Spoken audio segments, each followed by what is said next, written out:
Pope.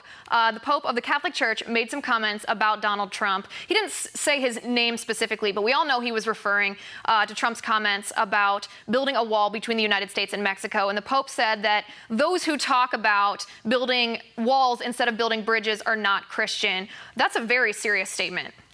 Well, it's serious, and I think the whole nation took a gasp. I mean, here we are, the only country on the globe that's not allowed to enforce its current immigration laws. We're somehow not Christian because we value the lives of our family and our children. And this is coming from a pope who lives at the Vatican, which, by the way, is surrounded by a massive wall. So it's sort of hypocritical. And yes, this pope has been political in the past, but this really takes it to a whole nother level, considering that all the Republican candidates want to secure the southern border, but particularly with regards to Mr. Trump. And I'm not sure how anyone, more or less a religious leader, could actually call into question your Christianity when they've never even been in your presence. Exactly. This is the first time, like you said, that I think the Pope has called out an individual by name, even a high-profile individual. He's certainly been political, talking about climate change, talking about the free market, talking about our economy and greed around the world, but he hasn't ever called out anyone by name. And while he didn't mention Trump's name, it was obviously clearly directed at this one person.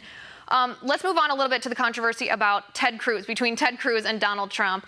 Donald Trump threatened to sue Ted Cruz over his citizenship about that ad that he run. What happened here, Katrina? They used to be buddies.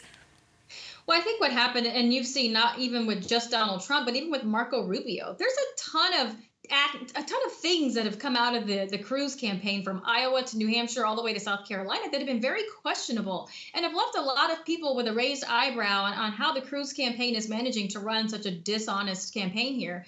But far be it to have a politician want to hold another politician accountable for running smear campaigns, which is exactly what it is. And Donald Trump is one of those candidates that doesn't do that. He doesn't have a team of people trying to figure out how to smear the character of candidates. He even pulled his negative ad, which was just Senator Cruz's own words in the last year. They're taking a video from 17 years ago and trying to scare people, literally scare people, from voting for Donald Trump. And what I've been saying is, if you have to scare people to vote for you, there's a bigger problem. Right. They're trying to paint him as someone who's not a Republican, who doesn't fit into this party. I mean, is there a possibility that Donald Trump will run as a third party? He did recently mention the pledge that he signed with the Republican National Committee and then said that they were not upholding their end of the pledge. Is that independent run or a third party run a possibility? I'm not quite sure at this point. He has definitely talked about it. I think really what he's doing, Liz, is just reminding the RNC that there was an agreement there.